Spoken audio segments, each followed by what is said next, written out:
Hello, how you doing? Mrs. Carol Woyele here. So, due to popular demand, I'm here at Metrobay Estate.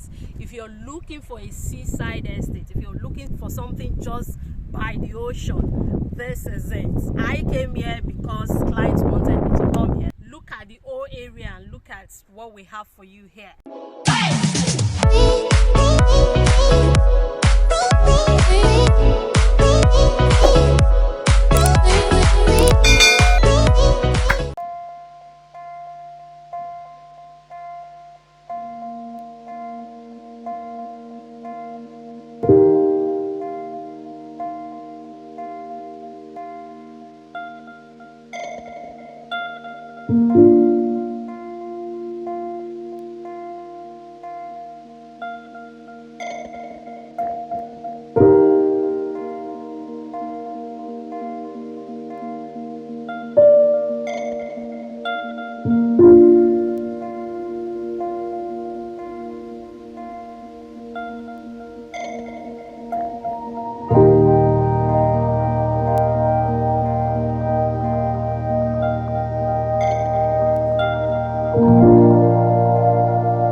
So how would you like to live just by the Atlantic Ocean? It's beautiful here.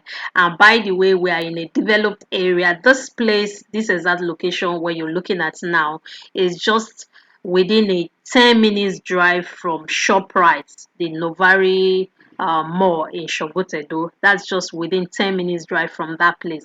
This place now you would have been able to buy and build if not because two streets leading up to this place is very sandy. A lot of vehicles cannot access the road at the moment because of the sand, the beach sand. It takes vehicles like a forerunner to be able to come to this area. Otherwise, it's a buy and build. You should be able to buy and build and live just by the Atlantic Ocean. But because of the sand, like I've mentioned, I would say this property is best for long-term investment. Even though you want to buy and build, let it be that you're not building at least for the next 3 years. And for those who want to buy and bank, let it be that you're hoping to bank for between 3 years and 10 years. Then this property will be perfect for you. It will pay you times 10 in the near future. I really believe that. The title here is government approved Excision. That's the title here, which is safe to buy. And we have two plot sizes currently selling here. We have 300 square meters selling for 4.5 million naira, and we have 600 square meters selling for 8.5 million naira. These prices will go up April 1st, 2022. So you have just a few days to key in to this estate at these prices. Please take note. So my numbers are on your screen. Call me. It's not far from Shoprite, except the road is just sandy, as you expect in a in a seaside area. The road is sandy, so to get here you need a special vehicle for now. It's a good property for land banking for in the next 5-10 years. This could really has potential to become something really huge in the future. So my numbers are on your screen. Call me, and then we can talk more on if you have questions and all that. So thanks so much for watching. Until I come your way again, my name is Mrs. Carol Woyele.